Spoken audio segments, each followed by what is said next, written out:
Bom, como vimos em diversos eventos dessa semana, o negacionismo científico é um dos maiores problemas que os divulgadores científicos atuais enfrentam.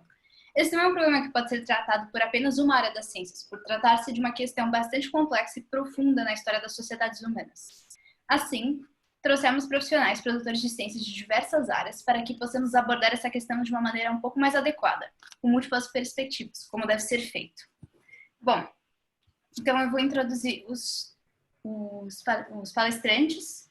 Primeiro, a doutora Ana Maria Cristóvão Sartori, da Faculdade de Medicina da Universidade de São Paulo.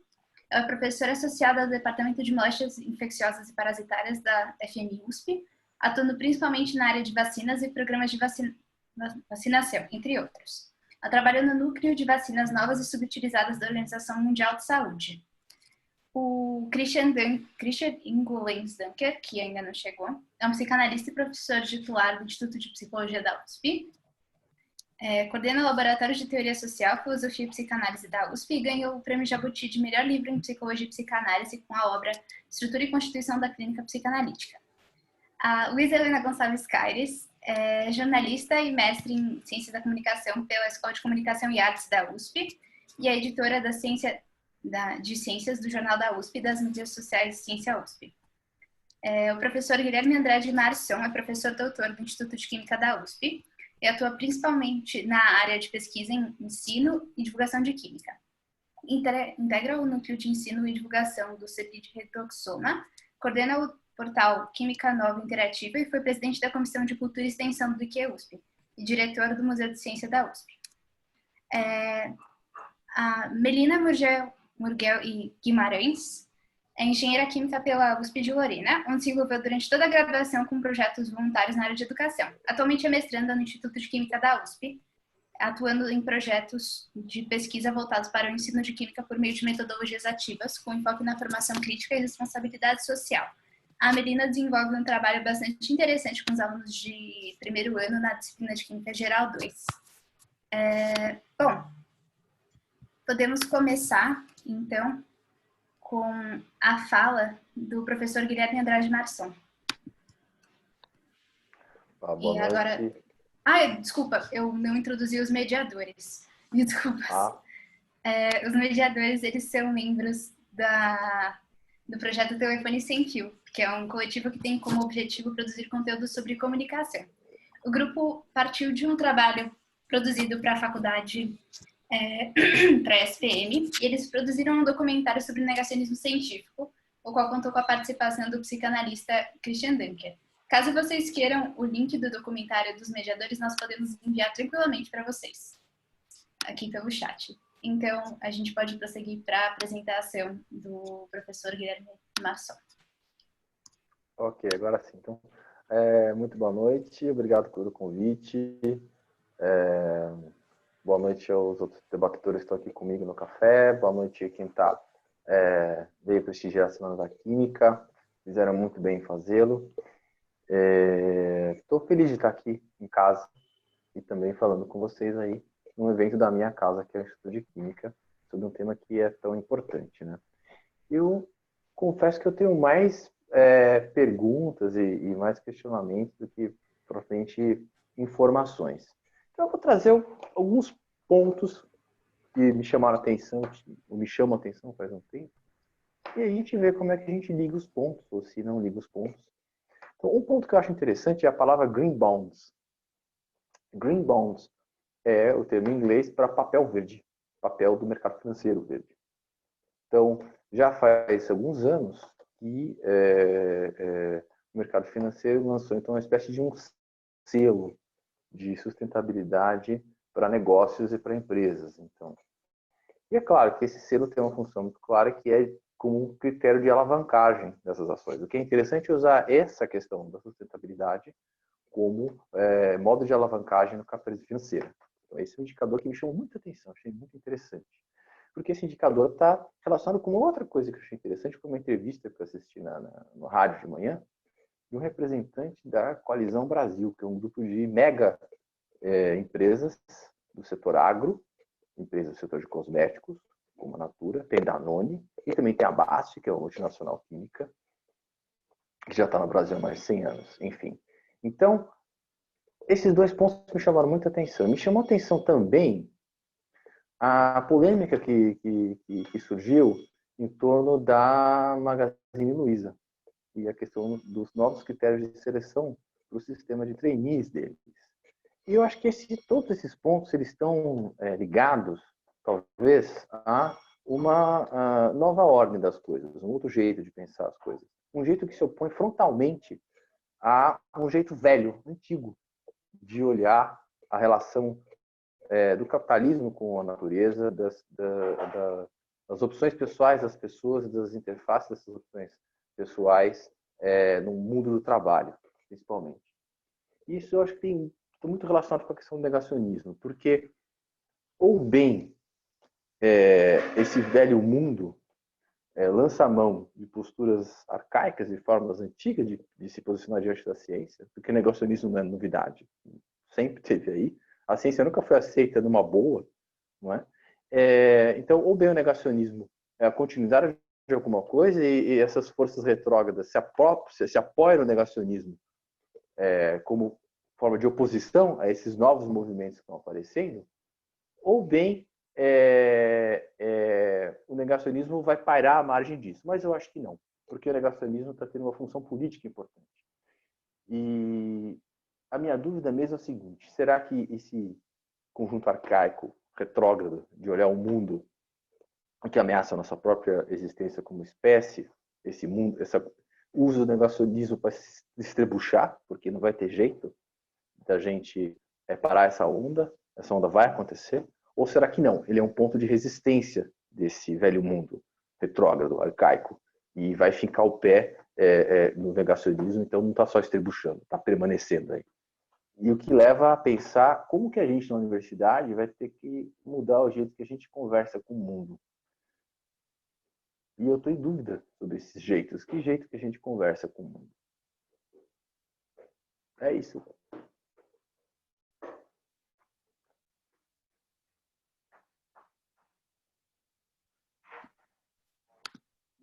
Bom, então a gente pode prosseguir para a fala da doutora Ana Maria Cristóvão Sartori.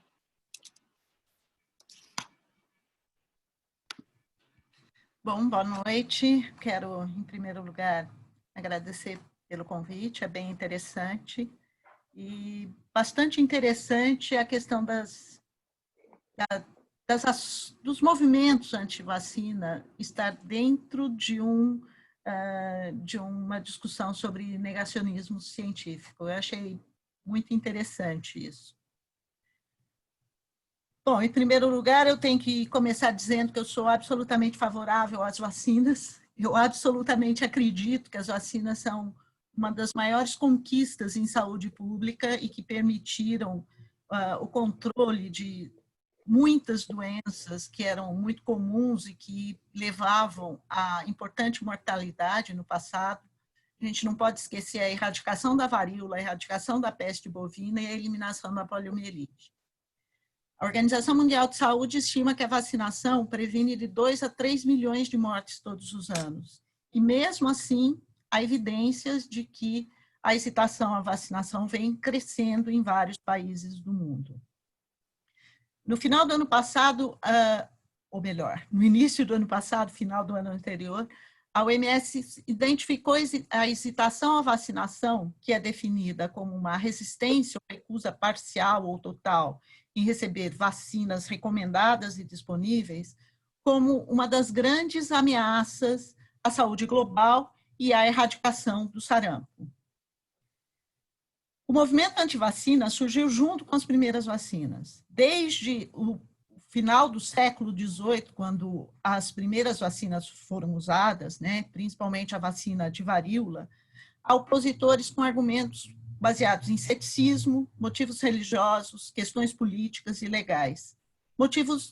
Argumentos não muito diferentes do que são utilizados hoje.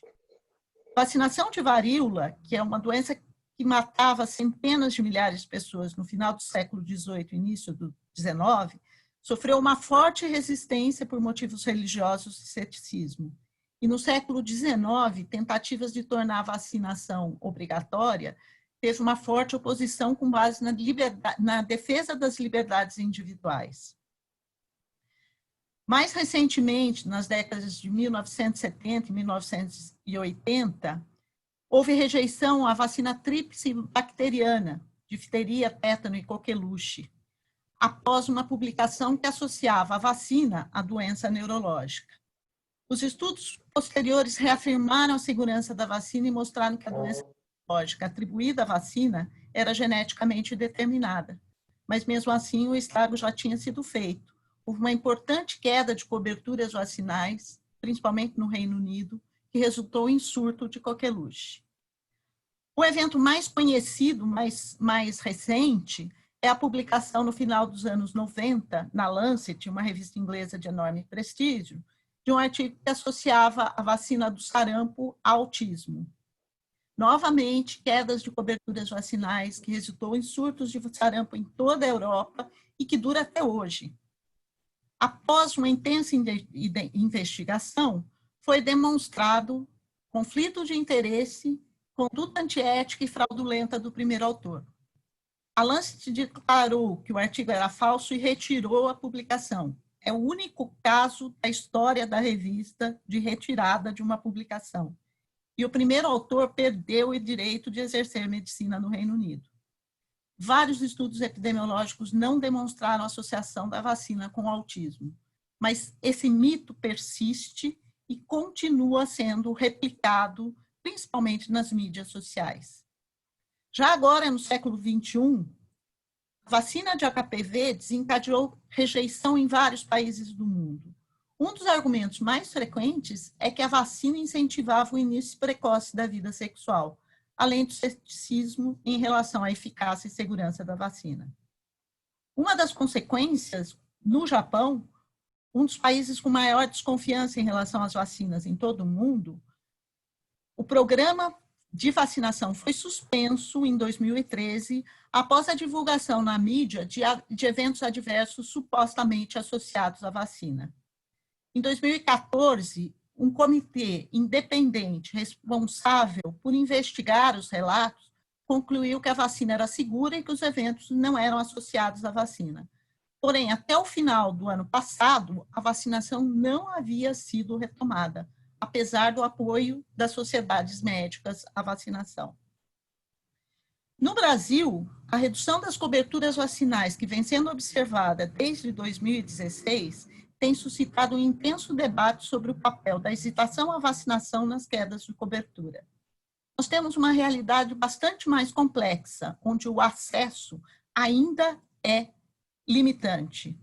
Porém, o primeiro alerta sobre o risco de hesitação apareceu no final da primeira década do século XXI, com o Inquérito Nacional de Coberturas Vacinais, realizado em 2007, 2008, nas capitais, que mostrou uma evidência de menor cobertura vacinal no extrato social mais alto, em pelo menos 8 capitais, entre elas São Paulo. Um outro estudo que acompanha crianças nascidas em Pelotas, no Rio Grande do Sul, observou que entre crianças nascidas na década de 90, a cobertura era alta e não havia diferença por nível de renda. Mas as crianças que nasceram nos anos 2000, houve redução de coberturas vacinais e entre aquelas nascidas em 2015, foi observado menor cobertura nos filhos dos pais com maior nível socioeconômico e educacional. Um projeto internacional que avalia nível de confiança da população em vacinas em vários países do mundo, baseado em inquérito com apenas 3 perguntas, que são: vacinas são importantes, vacinas são seguras e vacinas são efetivas, publicou uma primeira avaliação em 2016, no qual o Brasil aparecia com um alto nível de confiança nas vacinas. Mais de 90% consideraram vacinas importantes, mais de 80% consideraram vacinas efetivas e seguras. Este mês foi publicada uma segunda avaliação com as mesmas perguntas e, em relação ao inquérito anterior, houve uma queda na confiança em relação à efetividade e à segurança das vacinas. Além disso, no final do ano passado, um inquérito que foi conduzido pela Sociedade Brasileira de Imunizações, junto com a AVAAS, envolvendo brasileiros com mais de 16 anos ou mais em todas as regiões, mostrou que 45% dos entrevistados tinham alguma insegurança em relação às vacinas. 6% eram totalmente inseguros, 8% parcialmente inseguros e 31% parcialmente seguros. E a maior hesitação estava entre adultos jovens do sexo masculino que buscavam informações na web. Várias razões neste inquérito foram apresentadas várias razões para não se vacinar, entre eles medo de eventos adversos, medo de contrair através da vacina a doença que a vacina deveria prevenir, porque não achava necessário, ou alertas, notícias e histórias que leu online. Além disso, no Acre, em 2014, relatos de supostos eventos adversos neurológicos associados a vacinas de HPV resultaram num movimento anti-vacinação importante que levou à queda das coberturas vacinais de HPV no estado e que perdurou até 2019. Este ano, outro inquérito da AVAAS em todas as regiões do Brasil, no final de agosto, mostrou que 75% da população receberia a vacina de Covid, com certeza. 20% talvez recebessem e 5% disseram que não receberiam. Maior hesitação, novamente, aparece entre os jovens de 25 a 34 anos. A hesitação parece ser menor que nos Estados Unidos, onde 25% disseram que não receberiam uma vacina de Covid e 28% não tinham certeza. Mas essa hesitação não pode ser desprezada. No Brasil, a hesitação à vacinação iniciou-se em famílias de alto nível educacional e de renda de grandes cidades, mas ela pode vir a se disseminar por toda a sociedade. Obrigada. Bom, muito obrigada pela sua fala, professora. Eu passo a palavra agora para Luísa Caires, por favor. Boa noite, gente. Obrigada pelo convite, primeiro. A professora apresentou aí alguns dados de pesquisa sobre vacina especificamente, e bem recentemente, na verdade anteontem, saiu aí na mídia um resultado de uma pesquisa do Instituto Pew Research Center, falando sobre, na verdade, a perspectiva da população do mundo todo, do mundo todo não, mas de vários países, sobre a ciência de uma forma geral.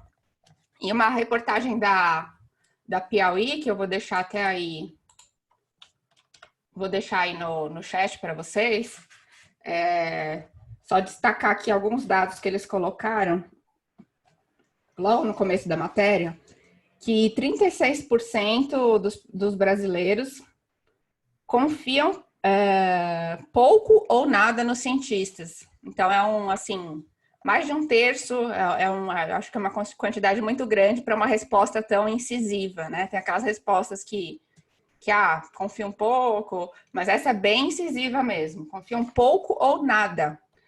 23% acreditam muito nas atitudes dos cientistas, também apenas menos de um quarto no espectro oposto. E a reportagem está chamando a atenção que os dados brasileiros eles diferem um pouco da média dos países pesquisados, né? A gente estaria numa situação pior. E 68% dos brasileiros, aí já indo um pouco, entrando um pouco para o campo que eu atuo mais propriamente, que é divulgação científica e comunicação de ciência para o público geral, 68% dos brasileiros acha que o público não tem conhecimento para entender notícias sobre ciência. E aqui a gente não está falando sobre entender ciência, mas notícias sobre ciência. Deveria ser uma instância de, vamos dizer assim, uma espécie de tradução, apesar dessa palavra não ser a melhor palavra, mas é a palavra que a gente tem, que melhor representa o que a comunicação de ciência para o público faz em relação à ciência. Então, só 68% acredita que não... na verdade, eu acho que essa pergunta, assim, provavelmente se eu fosse perguntada, eu diria a mesma coisa. Eu diria que a maioria do público não está preparada para entender nem mesmo o noticiário de ciências. E aí, outro aspecto interessante que fala muito do papel do cientista o papel do cientista na tomada de decisões, né? O poder público considerando as opiniões, as avaliações dos cientistas na tomada de decisões. 54% acham que os cientistas se baseiam em fatos, mas só metade acha que as decisões devem ser tomadas por especialistas. O resto acha que, na verdade, quem deve tomar decisão são pessoas com experiência prática. Eu não vi exatamente como foi feita cada pergunta. É claro que pesquisa é uma coisa muito séria, muita coisa pode mudar dependendo de como você faz uma pergunta. Mas, assim, se a gente levar esses dados por eles mesmos, são dados bem, assim, que deixam a gente bem preocupado, né? Uma preocupação que a gente já tem, na verdade, tá um pouco se espelhando tá se refletindo nessa pesquisa. O que nós que trabalhamos com divulgação científica podemos fazer? Provavelmente vão ser perguntas que vai aparecer aí quando abrir para perguntas de vocês, mas eu já vou adiantar uma coisa, que eu acho que a gente tem que investir em duas coisas principais. Primeiro, em desmistificar o cientista para a sociedade. Eu acho que a imagem do cientista, ela ainda é uma imagem, assim, é claro que uma imagem sempre é uma generalização, então nunca vai corresponder uma imagem que você tem de um profissional a todos os profissionais.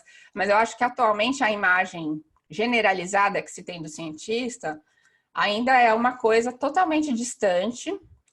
E a gente vê que quando a gente ouve alguma coisa a partir de alguém que a gente conhece, a gente dá uma certa credibilidade para aquilo. Quando é de alguém que a gente não conhece, isso pensando na cabeça do público em geral, né? Não pensando na cabeça do cientista, que já, em geral, já pensa com outro nível de ceticismo, quer evidência, esse tipo de coisa. Mas pensando na comunicação do nosso dia a dia, alguém conta alguma coisa para a gente gente vai dar mais credibilidade para alguém que a gente conhece ou para alguém que a gente não conhece, provavelmente para alguém que a gente conhece.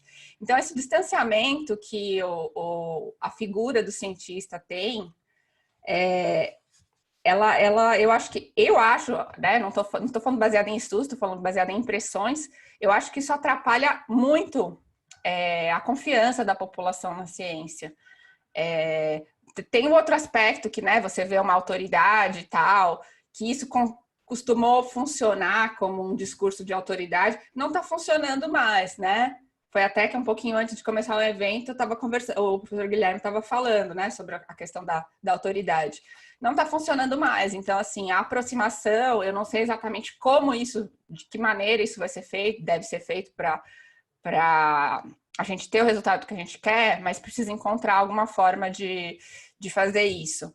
E a gente vê, eu trabalho muito com redes sociais. Eu sei que redes sociais, elas não são reflexo da sociedade inteira. A rede social ainda ela é muito elitizada, apesar das pessoas acharem que é a mais popular do mundo, se está na rede social é uma coisa popular, não é bem assim. Uma rede social, por exemplo, que eu trabalho bastante é o Twitter, que é uma rede também um pouco elitizada, só que está tendo um papel bastante importante, né, no cenário político, apesar dela ser um pouco mais elitizada, de políticos usando o Twitter mesmo para se comunicar. Mas por que eu estou falando isso? Porque eu vou dar um exemplo de uma ação que sempre que a gente faz no Twitter tem um efeito bom. Sempre que a gente tem uma hashtag para defender a ciência ou para mostrar, eu faço... Para quem não sabe, a hashtag a gente marca um dia lá que a gente vai fazer um tuitaço, vamos dizer assim. Todo mundo vai postar sobre ciência e pesquisadores de todos os lugares do país vão postar fotos deles fazendo ciência. E aí aparece aqueles jovens fazendo ciência, pessoas de todas as cores, de todas as caras.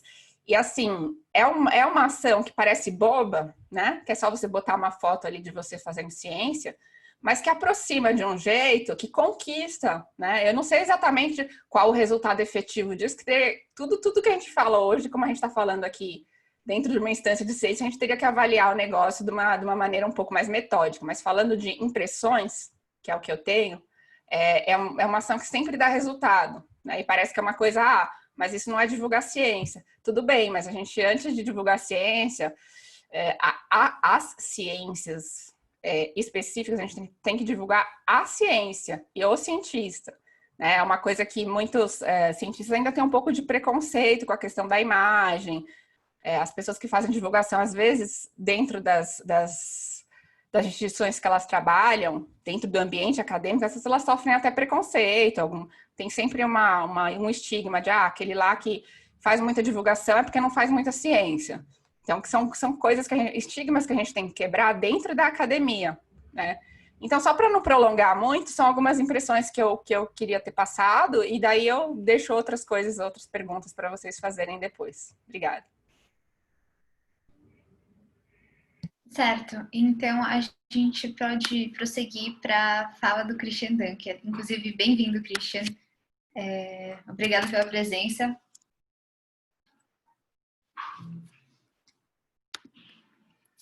O senhor está no mudo, Christian.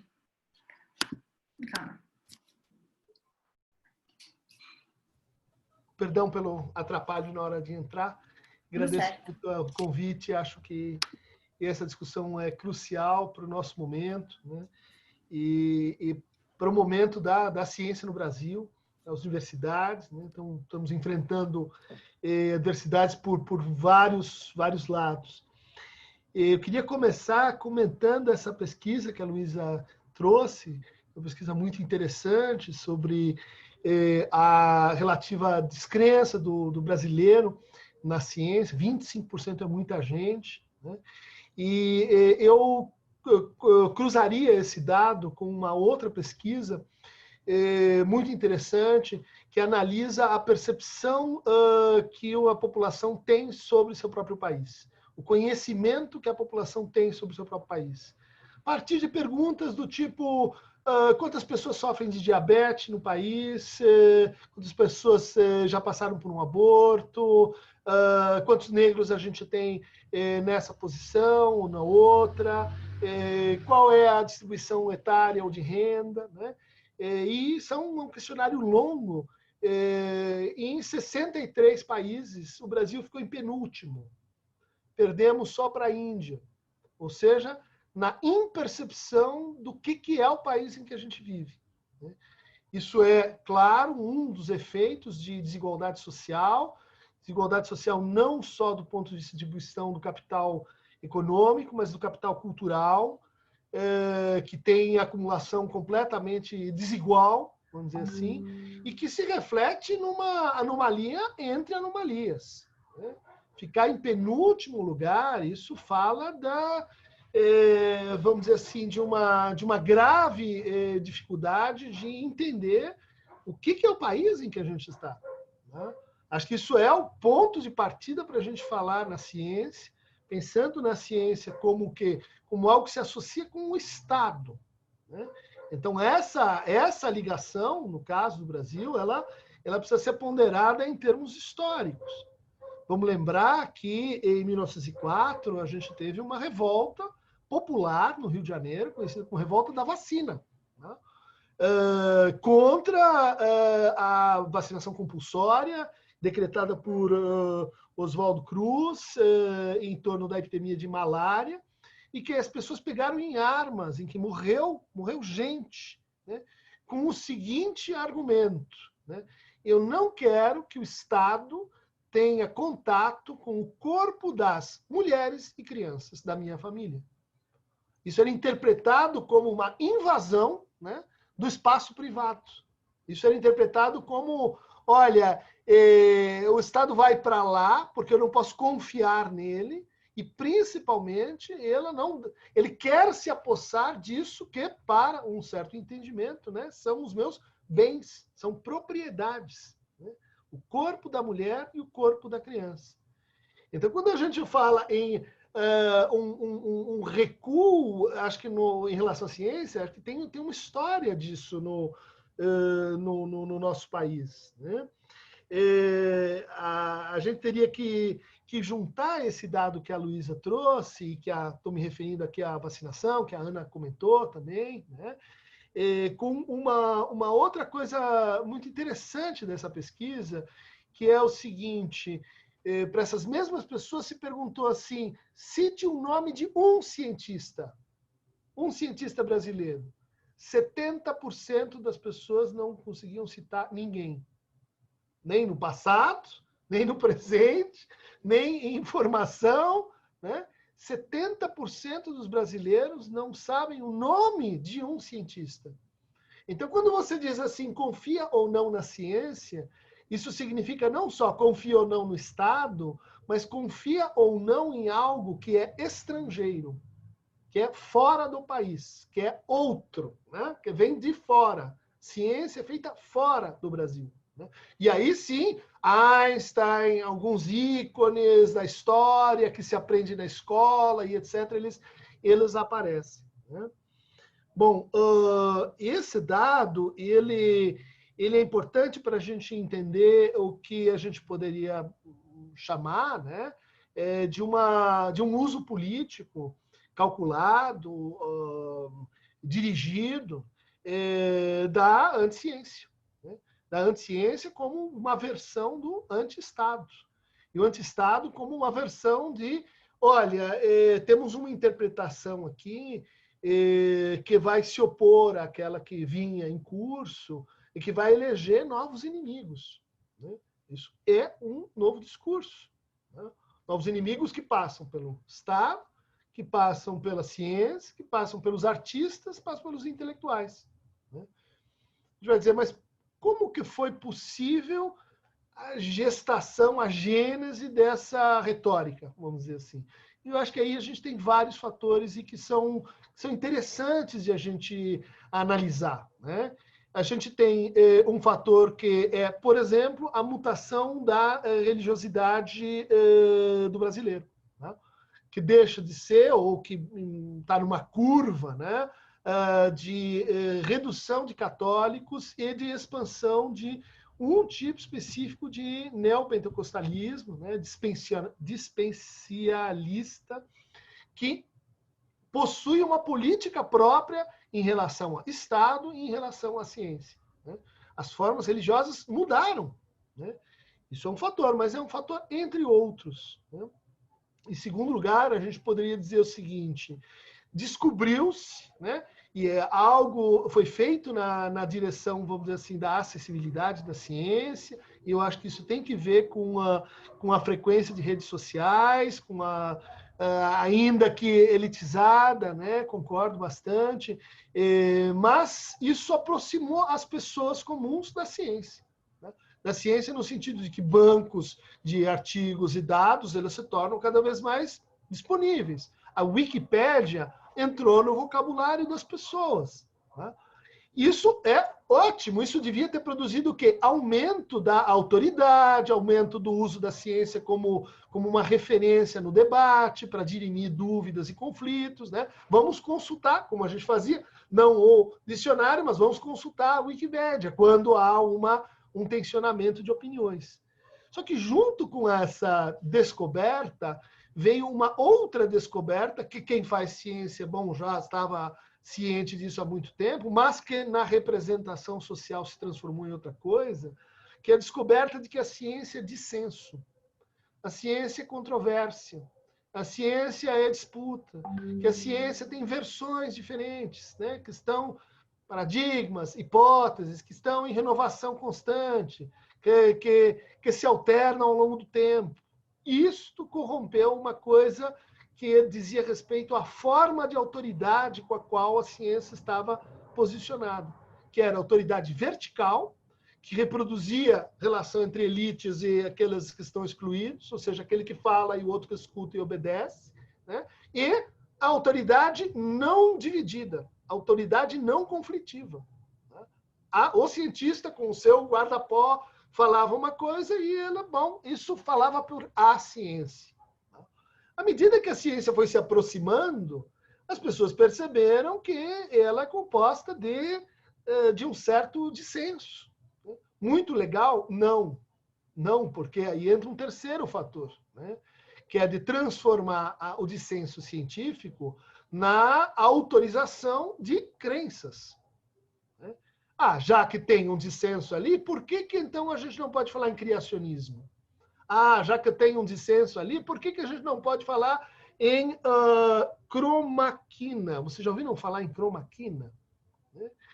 Eu estou espantado com a proliferação disso, que é, clinicamente falando, um delírio. Né? Mas que ela funciona assim.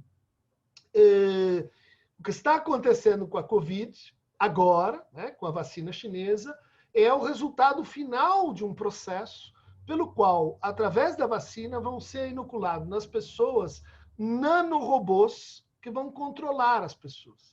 Esses nanorobôs foram inventados pelos chineses que fazem as vacinas.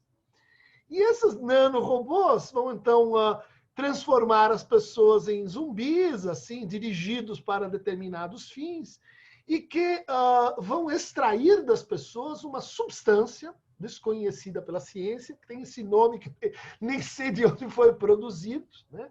E que é uma substância que ela é liberada quando, por exemplo, a gente tem crianças em estado de sofrimento. Né? Elas produzem mais cromaquina. Bom, na verdade, embaixo da Amazônia, a gente tem um conjunto de cavernas onde crianças são raptadas, levadas para esse lugar por chineses, e onde elas são, então, expostas a torturas que liberam esta mesma substância. Por isso estão acontecendo queimadas na Amazônia. Por isso está com essa confusão sobre a Amazônia. Bom, Christian, desculpa interromper. Podemos passar para falar da Melina? Tá bom, desculpa, estou me estendendo. Mas o Tudo certo. Estava super interessante a fala. E elas se tornam, assim, um ponto de vista entre outros, que poderia e deveria ter a sua cidadania na ciência. Né? Bom, depois a gente discute o que e como a gente pode lidar com delírios. Né? Com certeza. Bom, Melina, você pode fazer sua fala. Obrigada pelo convite, mais uma vez, é uma honra estar aqui com vocês. E é legal a gente falar desse assunto negacionismo, né? Porque parece que ele está ganhando cada vez mais força, mas ele não é algo novo, né? Ele não é algo que surgiu com a internet. Essas alegações negacionistas, acho que um cenário legal de mostrar o momento que elas começaram a ganhar muita importância, muito poder, foi com a indústria do tabaco, na metade do século passado, nos Estados Unidos. E os fabricantes, eles não só tinham a cara de pau de alegar que fumar não causava câncer, como fazia bem à saúde. E isso, mesmo mais tarde a gente comprovando que eles falavam sabendo que era mentira. Então, o negacionismo, né, nesse cenário, ele acabou virando uma estratégia publicitária que passou a ser usada e é usada até hoje por diversos setores, de questionar a veracidade de conclusões muito bem aceitas na comunidade científica, colocando essas conclusões como duvidosas, como inconclusivas, como um debate aberto, sendo que, na verdade, o debate já se transformou em consenso. Né? O debate, de fato, existiu, mas, em algum momento, ele chega a um consenso. Né?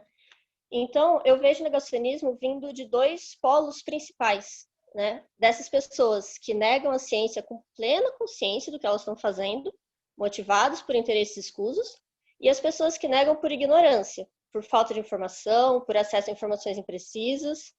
E, logicamente, a gente tem uma área cinza entre esses dois extremos, que é onde está a maior parte das pessoas. Né? Mas, tanto para um lado quanto para o outro, eu vejo saída na educação. Eu escolhi trabalhar com educação porque eu acredito que ela é a melhor forma de libertar as pessoas, e eu vejo como algo de concreto que eu posso fazer como a minha parte para resolver os problemas que eu vejo no mundo. Pode ser ingenuidade da minha parte, quem sabe, né? Mas eu acredito que, educando as pessoas, a gente consegue tirar essas pessoas que negam por ignorância da situação de ignorantes, e mais do que isso, com uma educação de qualidade, com uma educação libertadora, passar essas pessoas de ignorantes a críticos. E tendo pessoas críticas, a gente consegue fazer pressão, consegue fazer o barulho necessário para que essas pessoas que negam por conveniência sejam desmascaradas e cada vez menos ouvidas. Agora, É bonito, né? Falar que educação vai salvar o mundo. É lindo, eu sei. A grande questão é como, né? O mundo ele tá cheio de educadores maravilhosos, cada um faz isso da sua maneira. E a forma que eu me identifiquei, que é o que eu trabalho hoje, é falar diretamente com futuros cientistas em potencial, com vocês, com alunos de graduação, que seguindo uma carreira acadêmica ou não, o fato de vocês estarem estudando numa universidade, vivenciando, frequentando esse ambiente, faz com que vocês possam ser representantes da ciência na sociedade. Tá? Quando eu fiz graduação, eu senti muito forte que a gente precisa urgente atualizar o nosso método de ensino. Porque eu sentia que os professores, eles me ensinavam a decorar como se não existisse o Google, me ensinavam a fazer conta como se não existisse Excel, e poucas foram as aulas que me davam a sensação de que eu estava aprendendo a pensar, a avaliar, a analisar as informações que, querendo ou não, chegam em mim o tempo todo, chegam em todos nós o tempo todo. E é justamente aí que entra a questão da formação de pessoas críticas. Com a internet, todo mundo tem acesso a todo tipo de informação. As teorias negacionistas conseguem se difundir e chegar mais longe, assim como as teorias científicas. Mas umas são fáceis de entender e digerir, outras não. E se as pessoas não tiverem um pensamento crítico, uma alfabetização científica, elas não vão saber discernir o que é ciência do que é enganação, o que é consenso do que é duvidoso. E é aí que entra a alfabetização científica. As pessoas, elas não precisam ser cientistas para entender como se faz ciência. Mas para que elas tenham essa familiaridade com a ciência, a gente precisa que os cientistas se comuniquem com a sociedade. A gente precisa de uma academia que valorize trabalhos de divulgação científica, como já foi falado. Porque a ciência que a gente tem hoje, ela nasceu elitista e ela continua resistente à popularização. Não importa se eu crio 60 materiais de divulgação científica, se eu alcanço centenas de pessoas. No meu Lattes, o que conta mesmo é quantos papers eu escrevi. E esses papers são escritos para outros cientistas, não todos. Então, para finalizar a minha fala, eu quero colocar que eu vejo o trabalho de divulgação científica não só como uma forma de combater o negacionismo, mas como uma responsabilidade social. E num país onde a ciência é majoritariamente financiada por dinheiro público, além de ser uma responsabilidade ainda maior, é também uma necessidade. E eu termino com um questionamento para vocês, futuros cientistas. Se o conhecimento que a gente gera não serve para a sociedade, para quem ele serve? Obrigada, Bianca. Obrigada pela fala de todos vocês. Eu acho que nós temos um pontapé bastante interessante para essa discussão. E agora eu convido os mediadores, Matheus, Guilherme e Joaquim, a trazerem as perguntas que eles formularam.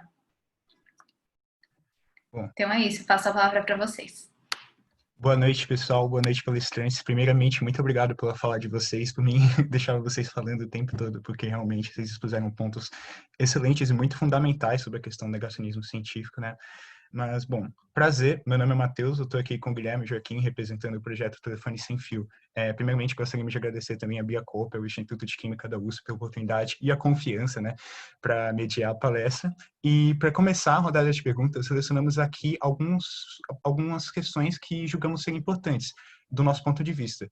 Mas seria ótimo também se vocês, além de responderem, também contribuírem com outros comentários e questionamentos que julgarem importantes, a fim de a gente tornar esse debate aqui mais rico e colaborativo. Também reforço a ferramenta das perguntas do chat para a galera do público também colaborar nesse sentido. Enfim, vamos para a primeira pergunta. A gente tem uma piada interna no nosso grupo, né, que na verdade vai deixar de ser uma piada interna a partir do momento que ela está sendo compartilhada para centenas de pessoas, mas tudo bem. Ela é basicamente sobre como navegar na internet lembra muito o mito de Teseu e o labirinto. Se me permitem, abordarei brevemente o mito de Teseu e o labirinto aqui para poder formalizar a pergunta. Então, vou dar uma lida, espero que isso não seja indelicado, então já peço desculpas de antemão. Para caso alguém não lembre ou nunca tenha lido Percy Jackson, esse mito consiste basicamente na aventura do herói Teseu para explorar um labirinto indecifrável e derrotar o Minotauro, um ser metade homem e metade touro, que era até então imbatível. Mas acontece que o labirinto era tão perigoso quanto o Minotauro, uma vez que todos os seus exploradores se perdiam e se enlouqueciam em suas profundezas. O que garantiu o sucesso de Teseu foi um simples fio bem comprido e resistente entregue a ele por uma mulher chamada Ariadne, permitindo assim que Teseu se guiasse em segurança para dentro e para fora do labirinto. Bom, dentre as ricas interpretações sobre os mais variados significados desse mito, temos um símbolo superpotente e específico, que é o do fio de Ariadne, que garantiu a sobrevivência de Teseu em meio às profundezas do labirinto. Para o nosso caso, vamos interpretar o labirinto como as redes sociais, e todas as suas discussões caóticas, absurdas, falaciosas, ilógicas e, é claro, negacionistas. Por exemplo, quem que nunca estava navegando de boa no Facebook ou no Twitter e em algum momento se viu perdendo bom tempo nos comentários acompanhando alguma treta maluca, né? Então, finalmente, pergunto, qual é o limite desse fio que mantém a nossa lucidez em meio ao conteúdo destrutivo da internet? Vocês têm algum comentário pra gente sobre o que seria exatamente esse fio de Ariadne? O que separa uma pessoa suscetível ao negacionismo científico de uma pessoa convicta da ciência? Obviamente, eu expus isso de um ponto de vista mais particular, mas queria saber como a gente poderia transformar e elaborar isso para o coletivo. Bom, essas são as perguntas. Essa foi a pergunta. Se quem quiser começar.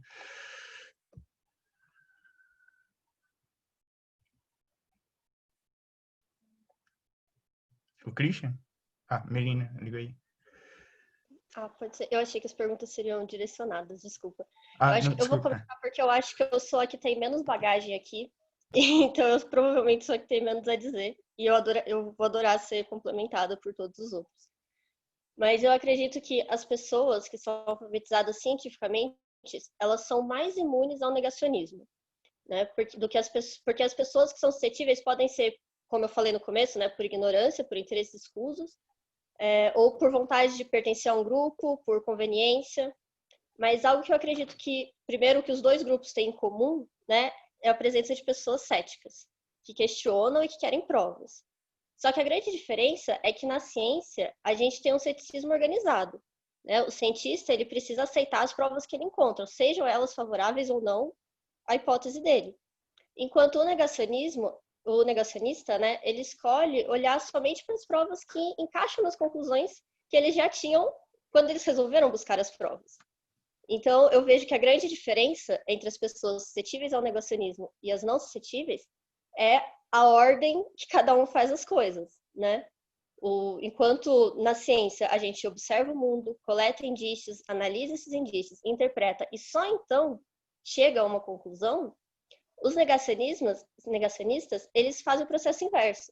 Eles já têm as suas próprias conclusões. Eles escolhem os indícios que eles querem, eles moldam fazem uma interpretação para encaixar nessa conclusão e descartam o resto. Então, e por que eu disse, né, que as pessoas alfabetizadas cientificamente acabam sendo mais imunes, menos suscetíveis? Porque essas pessoas, ser alfabetizado cientificamente não quer dizer que a pessoa é um cientista. Quer dizer simplesmente que ela entende como o método científico funciona, ela entende por que a conclusão tem que vir por último, né? Por que ela não pode ser a primeira coisa do processo e entende a questão dos vieses, que a gente tem os vieses, mas é um problema a gente deixar que esses vieses influenciem as nossas análises, né? Então, ele sabe essa diferença entre uma autoridade na área de estudo e alguém que carrega conflitos de interesse.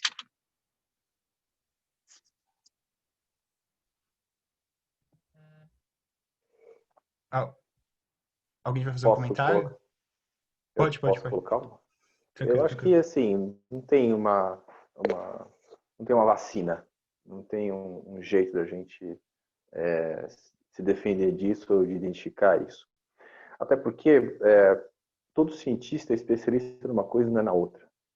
E as pessoas não planificam as suas ações no mundo. E eu estou falando de vários cientistas que eu conheço.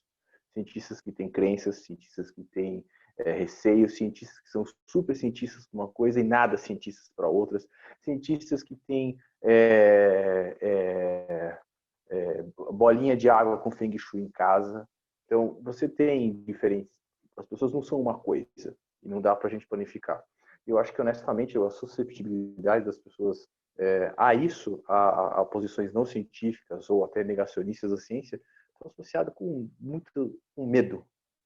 Com medo e o ataque a coisas que aquela pessoa percebe como destruí-lo na sua essência, ou destruí-lo a ordem de mundo que ele tem. E aí ele tem a reação dele é imediatamente rechaçar aquilo, de qualquer forma.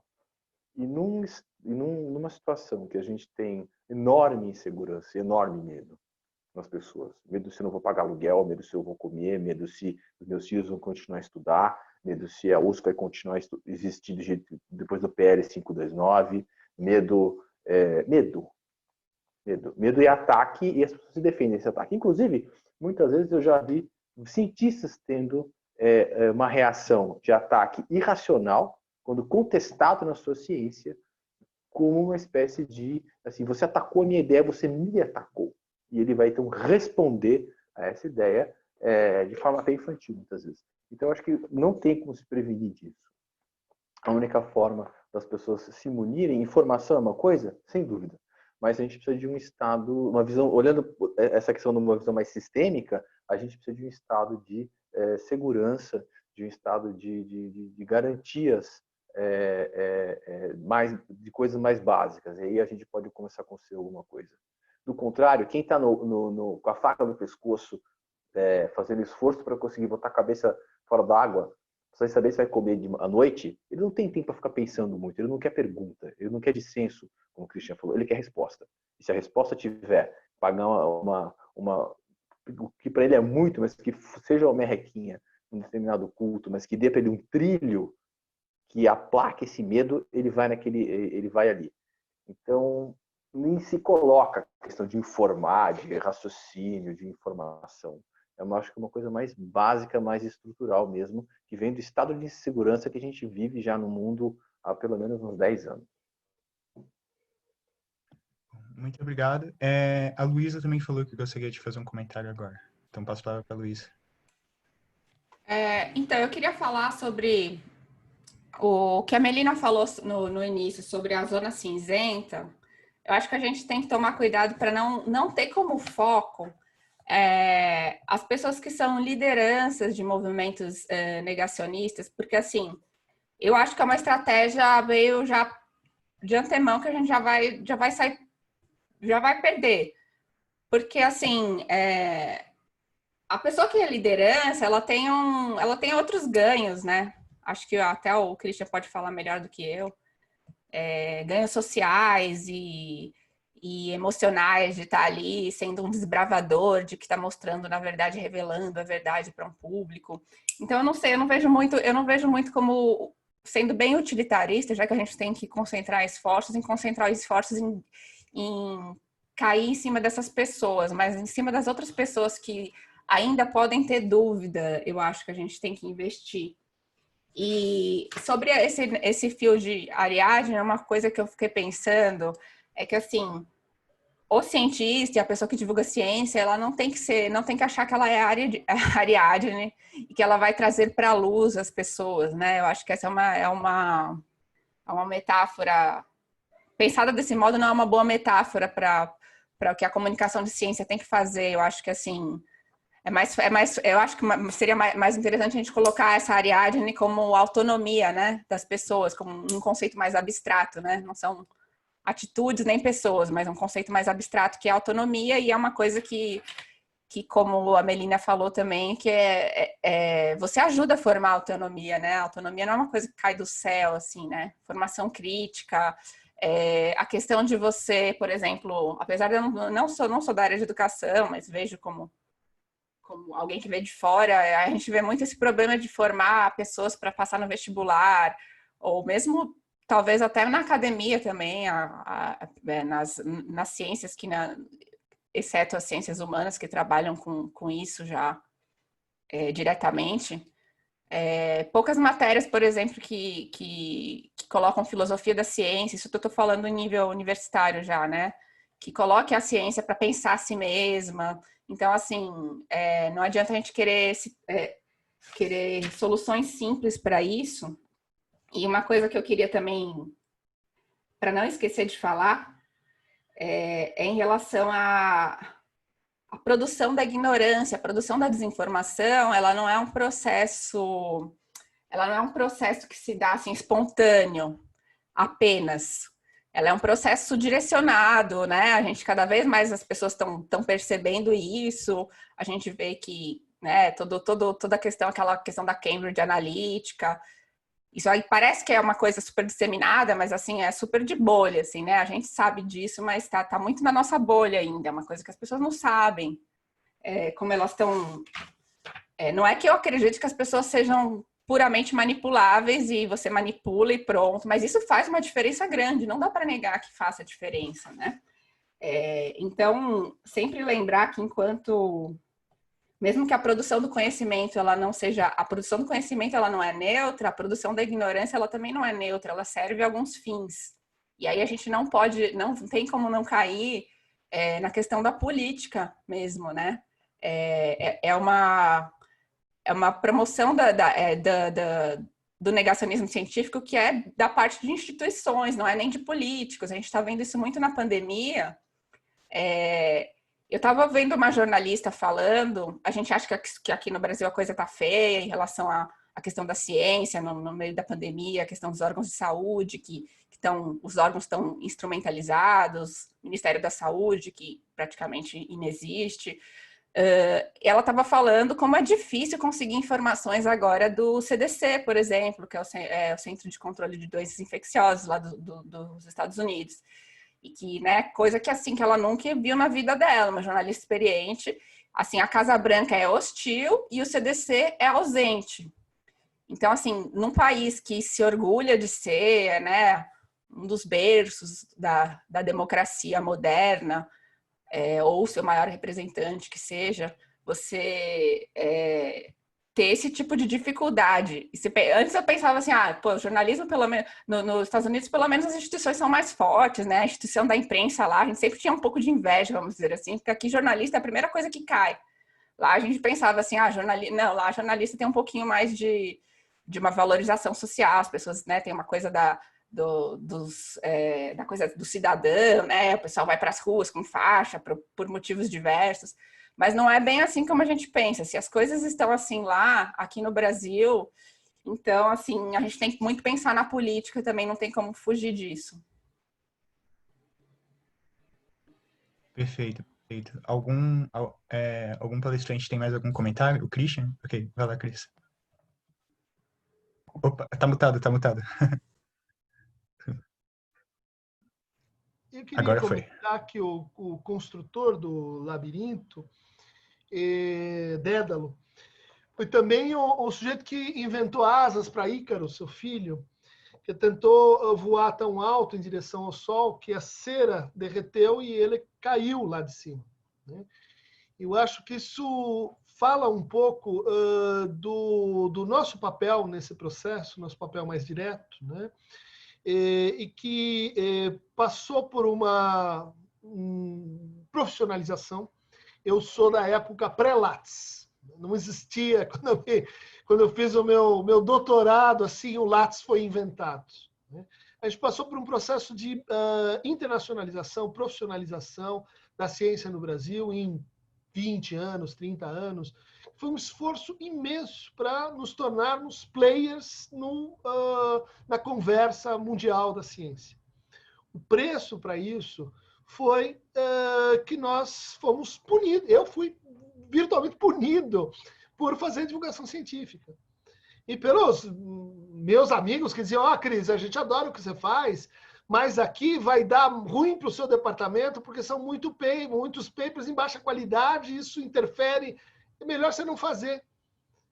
Falei, não, mas isso vai dar errado, gente. Isso vai dar errado, porque o sistema durante 20 anos, a gente foi conivente com isso, ele só premiou quem conseguia pôr papers. Graduação, extensão, divulgação, todo o resto, faz se quiser, né? O que realmente faz diferença na sua bolsa, no programa, na nota, é o seu paper bem publicado e etc. Né?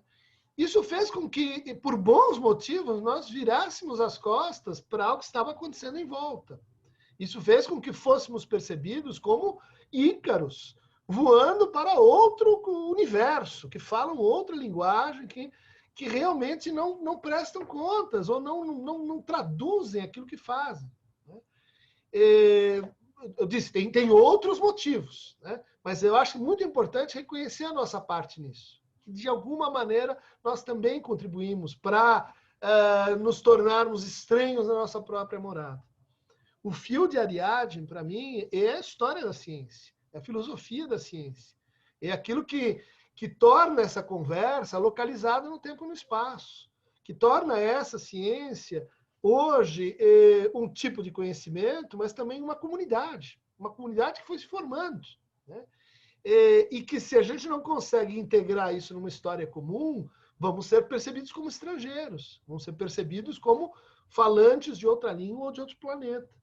E, de fato, nesse momento de incerteza, como falou o Guilherme, a gente olha, tem uma visão da ciência que é um labirinto, é uma ciência que é opacidade.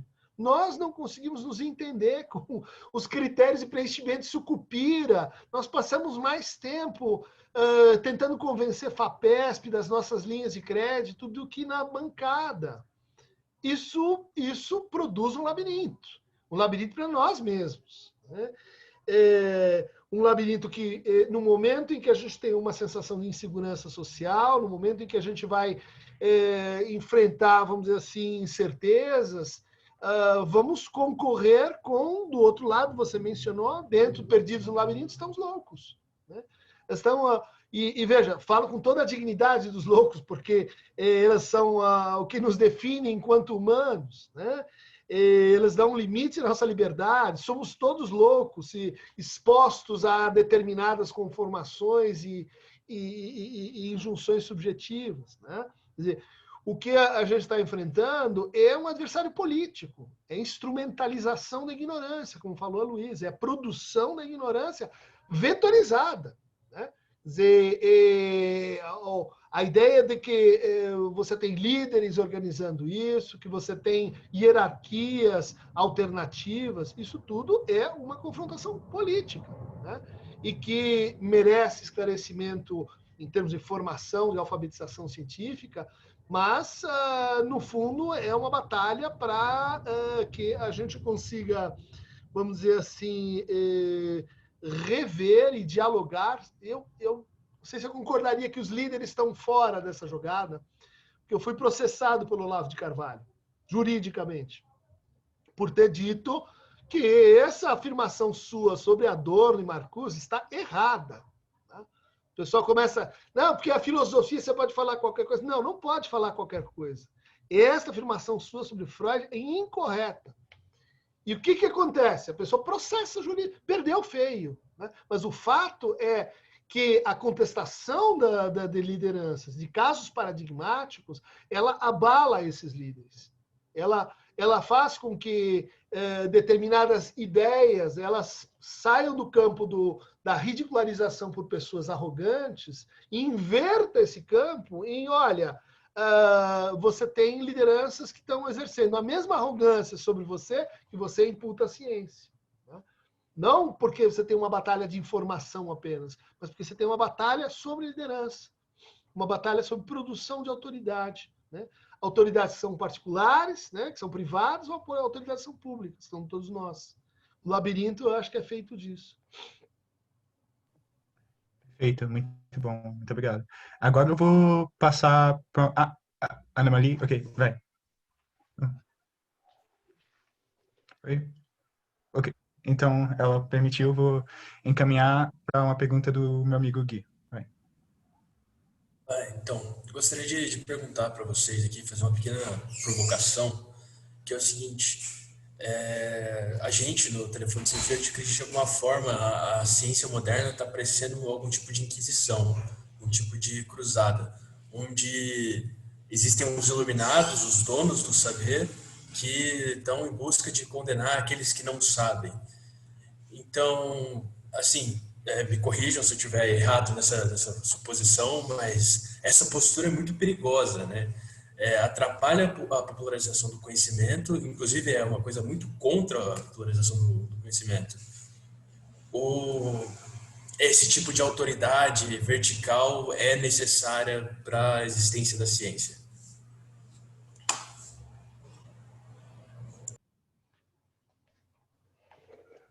Alguém gostaria? Vai, Guilherme. Eu acho interessante isso, porque de fato a gente vê muitos cientistas assumindo uma postura de evangelizadores da luz, evangelizadores do saber, como se e uma confusão complicada aí tem a ver com como o pessoal falou, questões históricas e não entender questões históricas e filosóficas da ciência, que é uma confusão entre ciência e verdade, uma confusão entre explicar por meio de átomos e ver átomos, né, se fosse trazer para a química. E é um dos melhores jeitos de você perder a batalha. É exatamente isso. E partir desse pressuposto de esmagar o que a outra pessoa traz para si. E colocando com uma visão cientificista, na verdade, né? Então, se a gente fosse dar um nome engraçado para esse tipo de coisa, seria como se fosse um conjunto de cientistas que, como uma reação também, até corporativa, parte por uma espécie de neopositivismo. Eles adotam uma postura neopositivista em relação às coisas. Eu acho que isso também faz parte de um mundo velho, de uma coisa que precisa mudar. E até os debates contra a desinformação e contra o negacionismo, eles precisam mesmo de visões mais renovadas de dentro da comunidade científica e menos verticalizadas. Mas aí tem um probleminha muito sério. Todo o nosso sistema de fluxo de informação e de sistematização de informação, ele é extremamente controlado. Ele tem que ser isso que dá robustez e força. Então você não sai escrevendo qualquer coisa. Você tem todo um conjunto de revisores, de pessoas que olham, que criticam e que levam aquilo para aquilo ser no que a gente chama de uma publicação. Então tem um mecanismo, um sistema que garante uma certa robustez para isso. Agora, esse sistema, ele é um sistema que eu concordo com a visão do Christian, ele foi corrompido. E hoje em dia, se a gente olha, como que você explica que de repente você tem tanta revista, tanta coisa sendo publicada, quer dizer, tem tanta informação fantástica produzidas nesses moldes. Só tem um jeito de você conseguir produzir tanta coisa em tantas revistas e tantas coisas. É você assumir a hipótese de que a ciência acabou se tornando, isso enfraqueceu a ciência, parte da indústria cultural, mesmo, né? Então, os próprios critérios de avaliar a qualidade do paper, a qualidade de uma revista, é o número de citações do trabalho, o número de citações da revista. Todo um conjunto de métricas que, na sua gênese, nada tinham a ver com a qualidade do trabalho, mas eram parâmetros para avaliar difusão de informação. E foram introjetados pela comunidade científica internacional, e depois o Brasil, copiando para variar, assume isso até de forma um pouco servil, na minha opinião. E agora está muito difícil de tirar, porque você tem todo um conjunto de lideranças científicas, de pessoas que constituíram suas opções de vida, os seus lugares na universidade baseados nesse sistema. Eles vão se agarrar a esse sistema até a coisa desaparecer. E aí essa questão da verticalização, ela está então muito ligada também a esse sistema que se instalou. Então o sujeito se constitui como pessoa, como autoridade. Assim, aqui nesse mundo, na bolha acadêmica, eu sou fulano. Eu publico tanto, eu tenho fator de impacto tanto, eu sou fulano. Sair daqui não é nada, ele vai para o supermercado, aí tanto faz. É uma pessoa, né? Mas isso causa muito ruído, sim, no sistema de comunicação, né? Porque ele é completamente distante, é um mundo fechado, uma bolha fechada, como o Christian colocou muito bem. E a hora que a gente tem que sair para olhar o mundo, sair dessa bolha, a primeira coisa que a pessoa tem que fazer é se desconstruir. Eu não sou o fulano. Se eu fosse sério como cientista, bom, eu sou alguém que está colocando uma teoria, estou colocando um conjunto de possibilidades. Eu venho trazer parâmetros, mas eu não venho trazer decisões prontas, eu venho trazer dúvidas.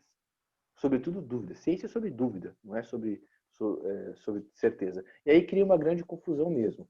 E a sua pergunta é interessante porque ela tange basicamente todas as falas, da minha percepção pelo menos, do que a gente tem trazido aqui. Né? Então, passa pela educação científica? Passa pela educação científica. Eu não gosto do termo alfabetização científica, porque não é sobre ler ciência, é sobre uma outra forma de fazer sentido das coisas do mundo. Uma outra forma, não uma única forma, uma melhor forma. Mas que, para muitas coisas, trouxe muitos avanços. E vacina realmente de todas as coisas que a ciência fez, certamente está dentro da minha lista de 5 coisas que mudaram definitivamente o nosso cenário, possibilitando que a gente crescesse tanto como população, inclusive. Então, se tem um caminho contra essa verticalização, bom, não pode ser a horizontalização, não pode ser a descaracterização daquilo que é tão caro no sistema de validação do tipo de informação que a gente constrói, não é? Mas, então, talvez seja uma possibilidade de trabalhar de forma mais inclusiva, né, no sistema científico. Mesmo, porque se a gente olha a composição, ainda a composição social dos cientistas, a composição étnica dos cientistas, a composição racial dos cientistas, você vê que ela é muito, muito específica. Ela é muito, muito monotônica. Se eu fosse fazer uma gaussiana, uma distribuição estatística, ela ia dar uma coisa com um pico bem grandão em alguns tipos de perfis, não é? Então, a coisa talvez desmontar a verticalização, mas não a verticalização em relação ao controle e o mecanismo de embate de ideias que valoriza o sistema científico, mas romper com a verticalização do monopólio da indústria de informação, que está infiltrado no sistema acadêmico, acho que esse é um ponto importante, e romper com a verticalização no sentido do acesso não só à universidade, mas do acesso à ciência. Felizmente, vamos dizer assim, a distribuição das faculdades cognitivas, ela acontece em todas as classes sociais, em todos os grupos. Os interesses pela ciência também podem acontecer. Então, se tem um lugar para a gente buscar essas pessoas, lá é uma ciência mais inclusiva, inclusive do ponto de vista social. E nesse ponto, a USP, eu acho que está dando passos bastante interessantes. Podem não ser os passos perfeitos, mas são passos interessantes nessa direção, que contrabalanceiam parte dessa verticalização que você coloca. Essa é, pelo menos, a minha percepção. E não uma resposta, mas um palpite sobre o que você falou. Muito obrigado, Guilherme. Só rapidinho, eu queria saber se alguém tem mais algum breve comentário em cima disso, porque a gente gostaria de fazer mais uma pergunta específica para Ana Marli também. Alguém tem mais algum comentário? Eu posso, muito rápido. Eu queria, assim, o professor Marçom, ele colocou muito bem, mas eu queria adicionar mais um fator que eu acho problemático. Eu gostei da metáfora que vocês usaram, né, dos iluminados. O cientista se vê como iluminado, eu entendo como algo que prejudica o fazer ciência dele, né? Porque a ciência, ela é feita a partir de errar e aprender com os erros.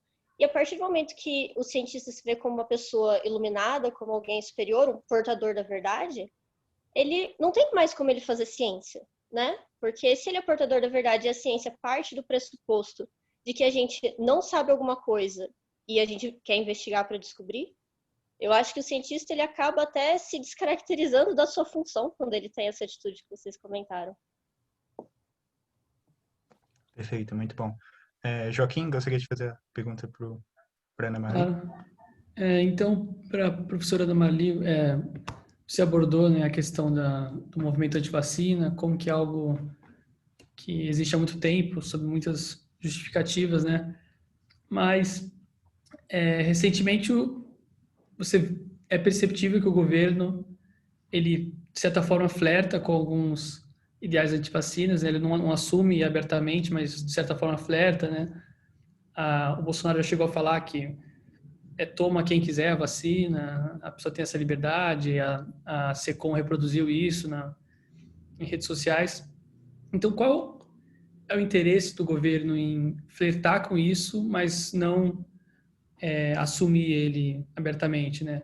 Seria uma forma, algo que chamam, né, de dog whistle, né? Tipo, que não é só ligado a negacionismo científico, mas também outras questões raciais ou algo assim, em que o presidente, o governo flerta com algo, dá a entender que apoia aquilo, mas não defende abertamente, né? Então, como é que você enxerga isso para a questão do movimento antivacina? Eu acho que é exatamente da mesma forma como ele faz em outras questões, né? Quer dizer, dá um passo numa direção e aí depois volta atrás, vai para outra direção, enfim, criando uma cortina de fumaça em que se discute um monte de coisa e se esconde outras que vão ocorrendo. Quer dizer,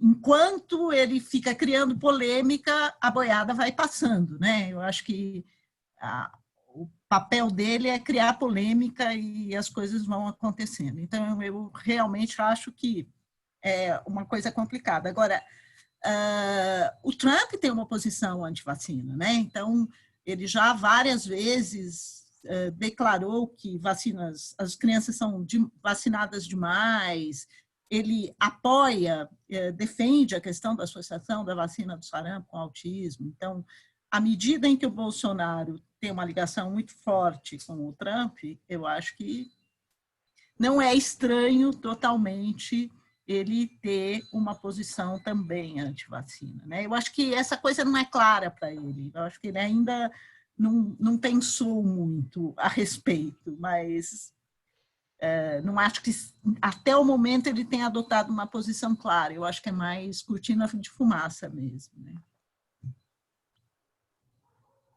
Não sei o que as outras pessoas acham. Não, perfeito, perfeito. Alguém gostaria de fazer um comentário? Christian, abriu o microfone? Eu queria continuar a linha tomada pela Ana, né? Porque, no fundo, isso é uma conversa, né? Uma conversa que tem uma estrutura comunitária. Ele não pensa nada. Ele vai jogando uma coisa é outra e aquela que cola vai em frente, né? Isso você pode dizer é uma inconsequência absoluta, porque é falta de linearidade, a falta de consequência, impede você ter previsões de médio e longo prazo, é uma condução errática, né? Mas é uma condução errática que ela consegue ganhar num ponto, né? Que é se apresentar como uma condução de uma comunidade. Uma comunidade que tem uma hierarquia orgânica, tipo pai, filho, líderes, seus seguidores, e que cumpre vamos dizer assim, uma estratégia que é anti-institucional. E a gente volta para a colocação do Guilherme, né? Quer dizer, que se apresenta como reativa a autoridades verticais e impessoais, que estão, e, enfim, tem problemas que o Guilherme mencionou, né? Quer dizer, excesso de institucionalismo, excesso de, vamos dizer assim, umbilical, né? Condominização, a gente só presta conta. Né? O que é isso? É a lógica institucional, onde as pessoas elas são funções, onde elas não se identificam com os lugares, não são donas dos lugares, mas é a lógica institucional. O que Bolsonaro consegue capitalizar? Né? A lógica da comunidade, e que isso é bastante presente na linguagem digital, que é feita, né? Redes são o quê? São comunidades, em que a gente cria uma verdade local, uma crença local, e a gente quer que essa crença local ela tenha efeito sobre instituições. Bom, desta forma, é óbvio que ele vai atacar qualquer coisa que tenha estrutura institucional, né? Qualquer coisa que, vamos dizer assim, se apresente como, olha, aqui não é bem só uma questão de ter adeptos e pessoas que simpatizam com você, né? Tem outras, vamos dizer assim, modalidades de produção de verdade, né? De produção de reconhecimento. Então, eu responderia que, infelizmente, é necessário uma autocrítica das instituições, de forma que elas reconheçam que elas precisam falar com as comunidades, né? Que elas precisam ter uma linguagem acessível às comunidades, mas, de forma ingrata, elas vão ter que trazer junto a bad news de que o conhecimento não é exatamente uma questão de popularidade e votação, né? Perfeito. A Luísa tem algum comentário também? Não? Bom, tranquilo. Por mim, eu gostaria muito de estender, continuar esse debate por mais muito tempo, porque ele está sendo construtivo em diversos jeitos, eu estou aprendendo muito, acho que todo mundo aqui também. Então, muito obrigado. Mas, por questões de tempo, infelizmente, gostaria de repassar a fala para a Bia, para ela trazer algumas perguntas do público. Muito obrigado a todos, novamente. Bom, muito obrigada pela discussão. Eu vou trazer primeiro aqui a pergunta do Henrique Gomes Nunes.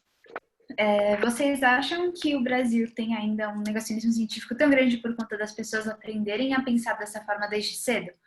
Quais seriam as melhores ações para incentivar a ciência entre os jovens brasileiros?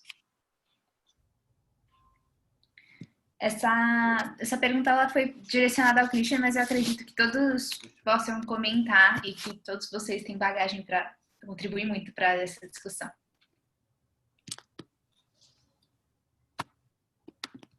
Passa para o Christian. A bola está com ele. Eu passo para a Betina. Elina, que trabalha com educação científica. Com certeza. Para mim. Bom, eu acho que assim, eu concordo que essa questão do hábito é bem difícil de romper, né? A gente crescer com essa questão de sempre foi assim, esse distanciamento da ciência, que a história do relato do vizinho do meu primo é mais próxima de mim do que um cientista que eu não sei quem é, como vocês já bem colocaram, né? As pessoas não sabem citar nomes de cientistas. Desculpa, Bia, qual que era a segunda parte da pergunta? A segunda parte da pergunta é quais seriam as melhores ações para incentivar a ciência entre os jovens brasileiros? Ah, sim, isso. Desculpa, gente, nervoso de estreante. Eu acho que essa questão, né, de divulgar a ciência, não adianta só você fazer reportagens sobre ciência. Eu acho que é importante que a gente divulgue a ciência de forma interessante, né? No começo eu perguntei se o conhecimento que a gente gera não serve para a sociedade, para quem que ele serve? Eu acho importante mostrar para a sociedade para que serve esse conhecimento, mostrar por que esse conhecimento serve para ela, né? Até a Bia comentou no começo do trabalho que eu estou desenvolvendo com a turma do primeiro ano e do quinto ano. A ideia é que a gente está tentando justamente levar a ciência a partir do cotidiano, né? De uma forma interessante, despertar isso de formas diferentes e criar cientistas, não só comunicadores, mas comunicadores carismáticos. Eu acho que é uma forma bem interessante e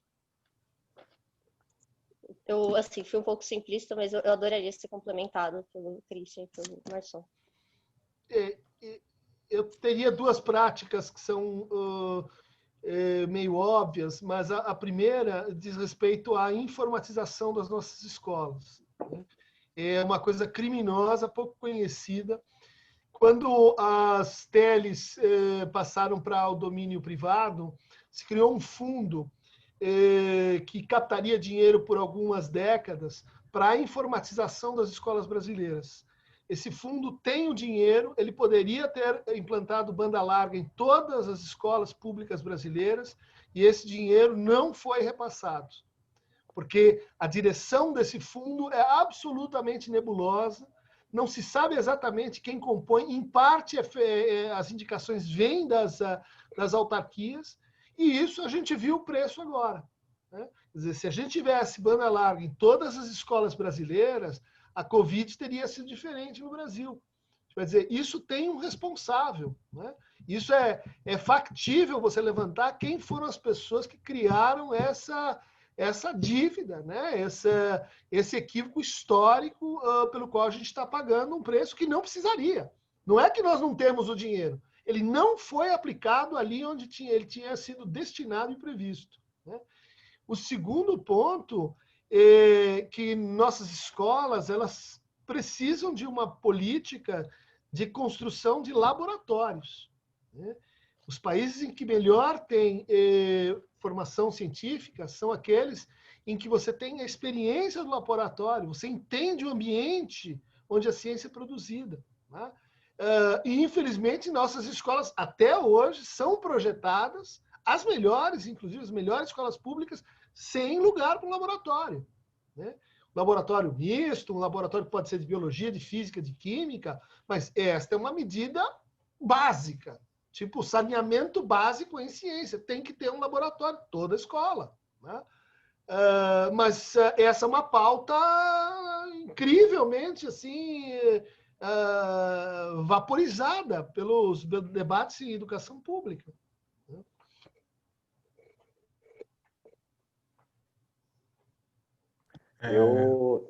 Pode falar, professor Guilherme. Se der tempo.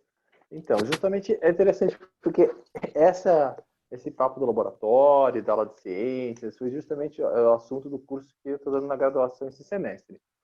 Nesse semestre, covídico e EADICO, né? A gente... Como é que é uma disciplina que o objetivo é que os estudantes da licenciatura elaborem uma aula experimental, que não seja uma aula experimental tradicional, uma aula experimental mais investigativa. E como é que faz quando você não pode ter laboratório por conta do Covid? Como é que a gente faz? Então, a alternativa que a gente está, que eu estou fazendo junto, né, com os estudantes e com as estudantes, é justamente uma experiência que os alunos de graduação possam fazer uma live desse experimento com os alunos da escola pública.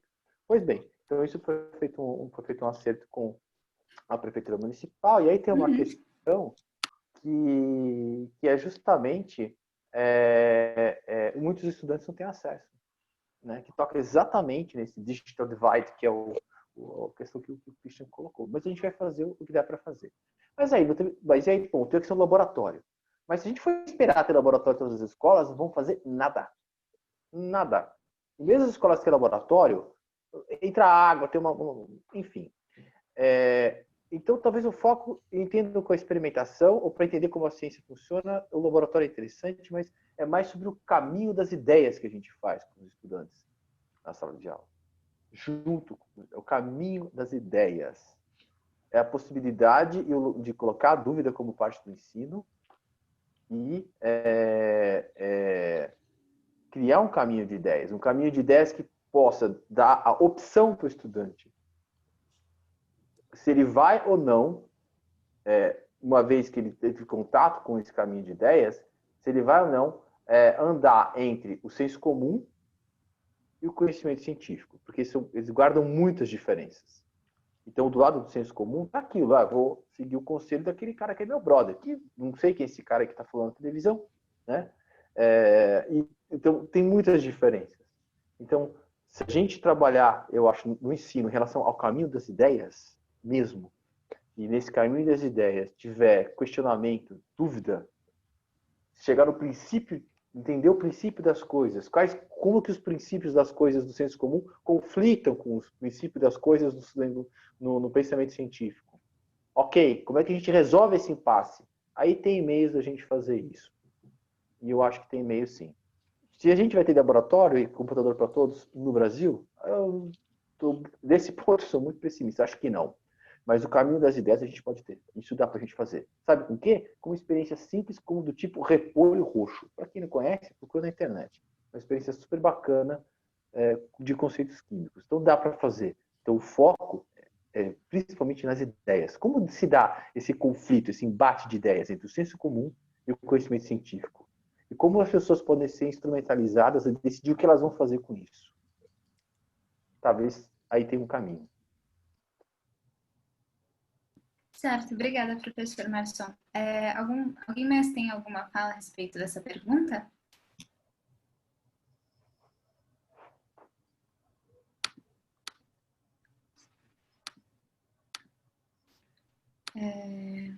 Senão a gente pode partir para a próxima pergunta, que seria a última.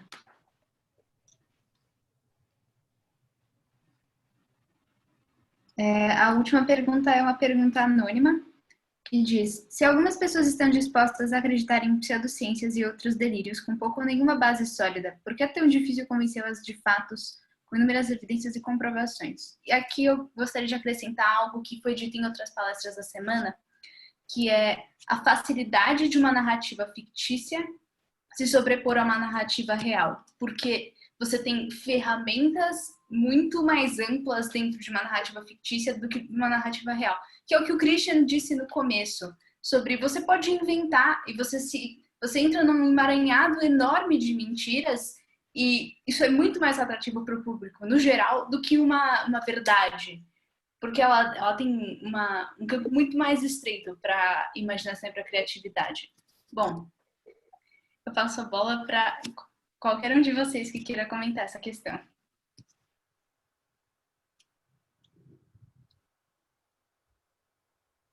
Luísa, a gente não te ouve. É que eu tinha desligado o microfone. Não, assim, eu não tenho resposta para essa pergunta. Eu acho que isso é uma coisa muito mais para o Christian responder, porque é uma coisa de especialista.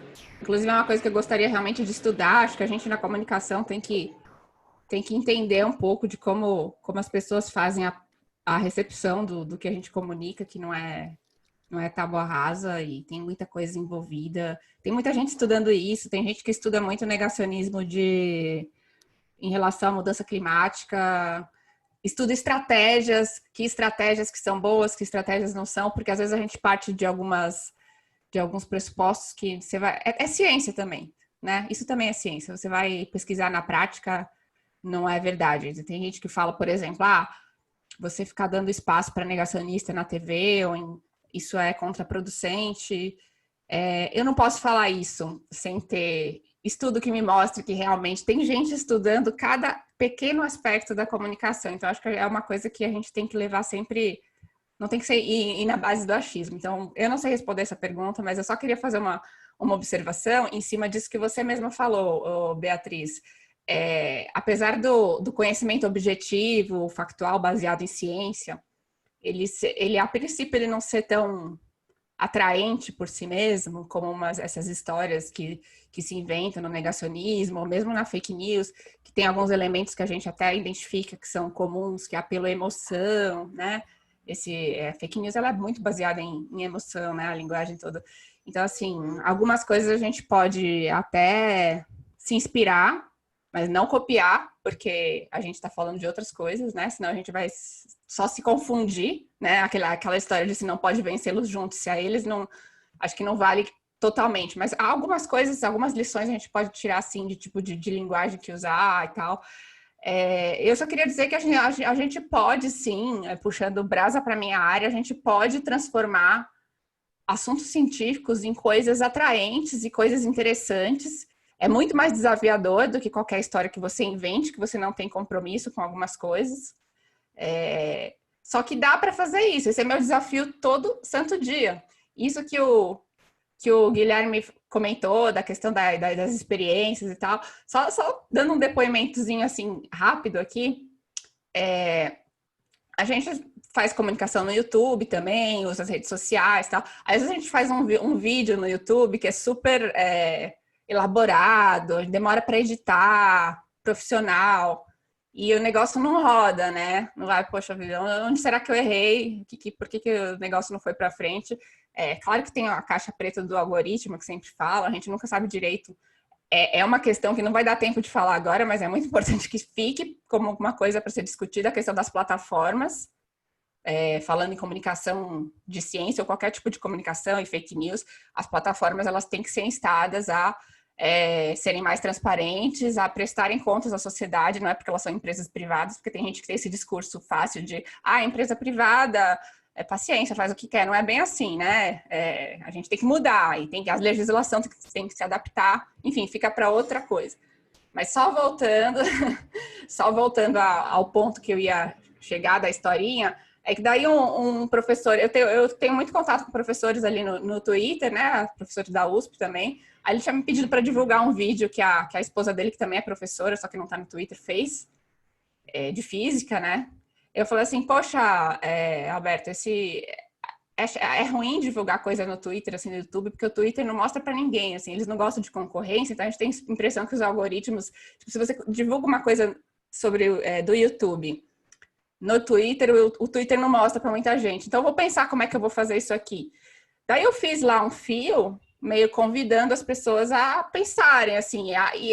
O vídeo era sobre qual um piso quente e piso frio, que é uma coisa que as pessoas têm... É contraintuitivo. A gente pensa que o piso frio, ele é mais frio do que realmente, por exemplo, um piso de madeira. E, na verdade, se você medir a temperatura, ele tem a mesma temperatura. E aí eu resolvi jogar aquilo da maneira de uma pergunta. Aí, de repente, tipo, o vídeo lá da professora que tinha 30 visualizações, de repente tinha 600 visualizações. Então, assim, ela mesma fez uma coisa super interessante. Eu, como tenho relativamente bastante seguidor, tá? Aproveitei um pouco isso e joguei dessa forma e o negócio deu um pouco mais certo. Não vou falar que, né, não virou um super sucesso da internet, mas deu um pouco mais certo. Então, assim, a gente tem formas de falar sobre coisas, chamar a atenção sobre coisas da ciência, sobre fatos da ciência, curiosidades, fatos do cotidiano. Tudo bem, pode ser que não seja a coisa mais importante de se falar agora, você precisa fazer as pessoas acreditarem em vacina, eu entendo isso. Mas, assim, essa relação com o conhecimento científico, ela é uma coisa que se constrói aos poucos, assim, a gente não vai conseguir mudar as coisas de uma hora para outra. Então, a gente tem que começar a caminhar pensando em outras gerações também. Então, por favor, não deixem de acreditar que dá para falar sobre ciência de uma forma interessante. Era só isso que eu queria falar. Antes de passar a palavra para alguém, eu inclusive queria destacar o trabalho que você faz nas suas redes sociais, que você cria nos stories do seu Instagram, você cria como uma narrativa antes de dar a notícia, ou de fazer o ponto principal da divulgação científica. Eu acho isso muito interessante e tem tudo a ver com isso do fio que você falou, que é um trabalho muito interessante e que acrescenta muito. Obrigada. Bom, quem mais quer comentar sobre a questão? A doutora Ana Marli?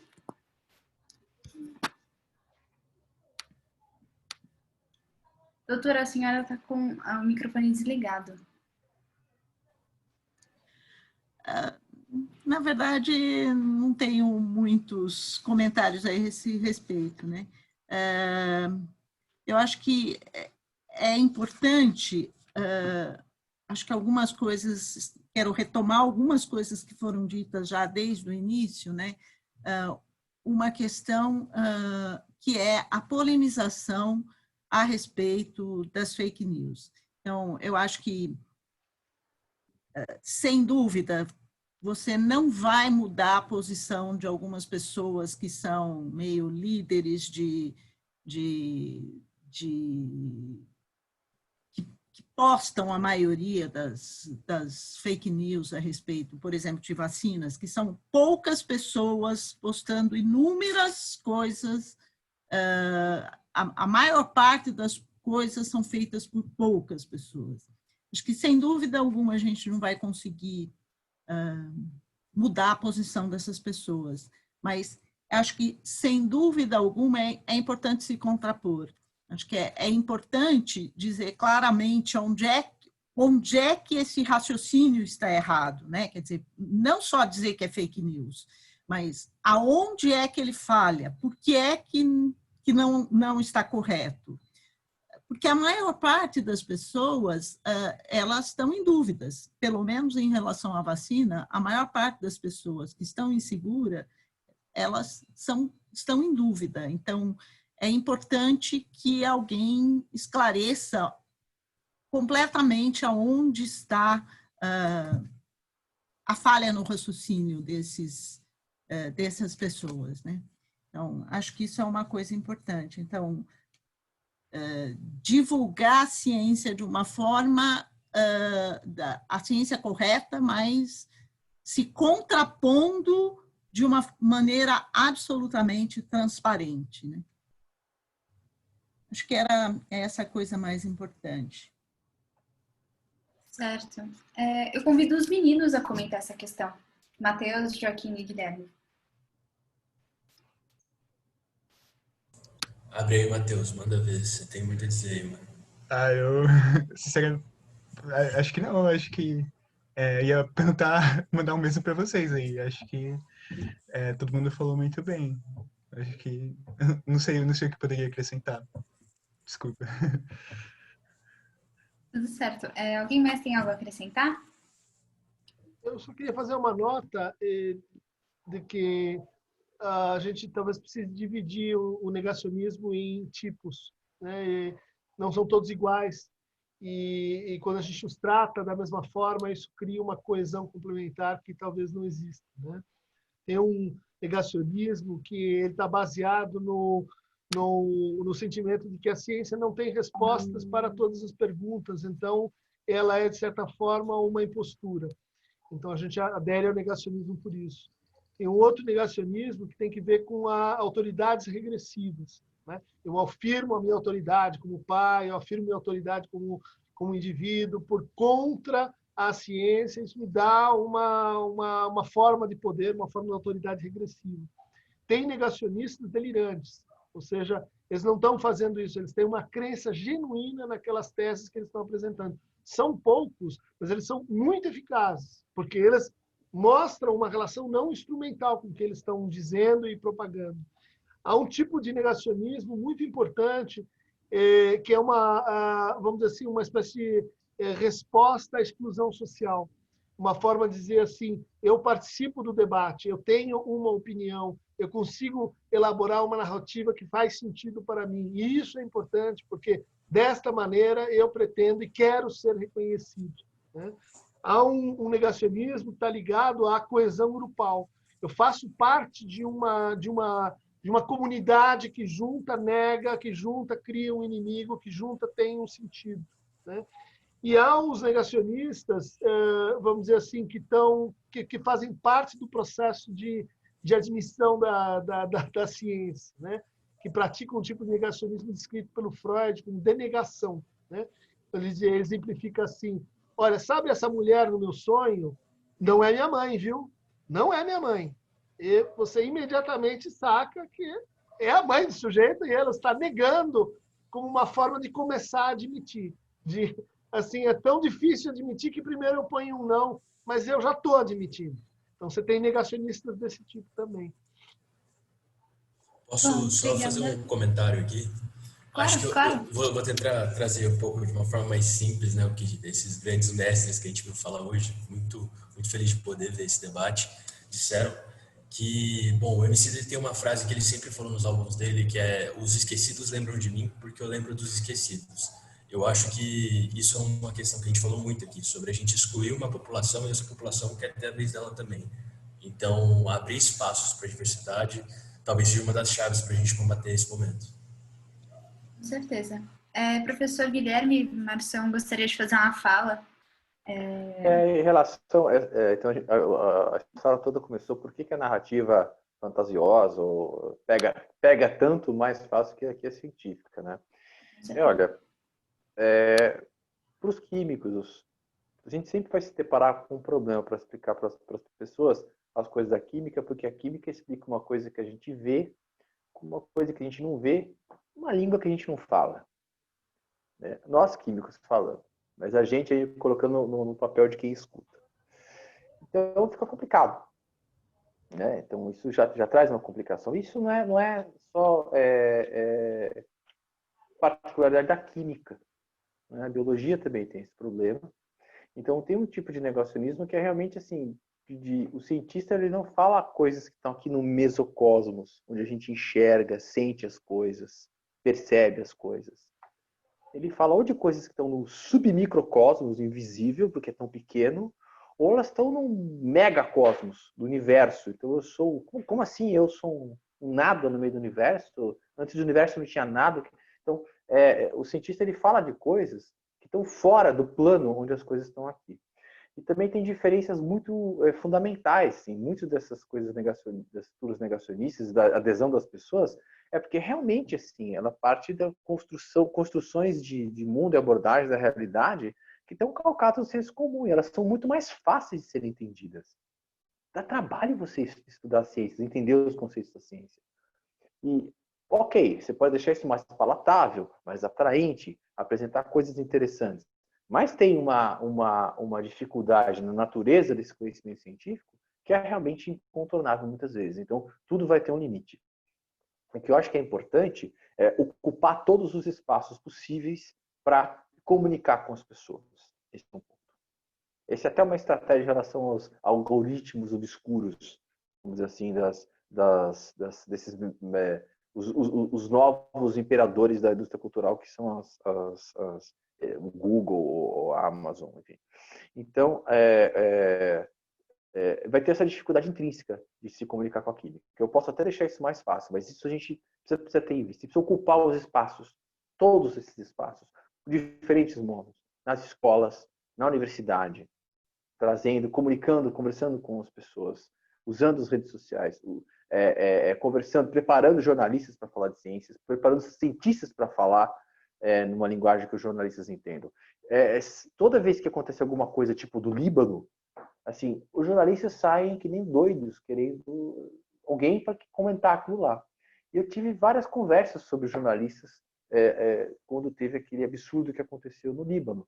E era realmente muito difícil para eles entenderem as coisas. E olha, eu fiz um esforço e assim, muitas vezes assim, e aí a gente tem que tomar cuidado, mas muitas vezes é preciso às vezes cometer alguns erros e dar a cara a tapa de correr o risco de falar uma besteira ao vivo na Globo, por exemplo.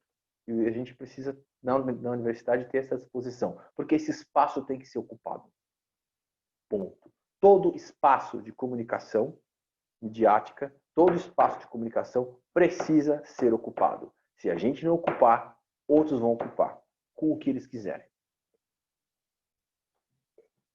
Certo. Muito obrigada pela fala, professor Marção.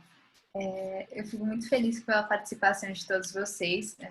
A gente encerra por hoje, mesmo já tendo passado do horário.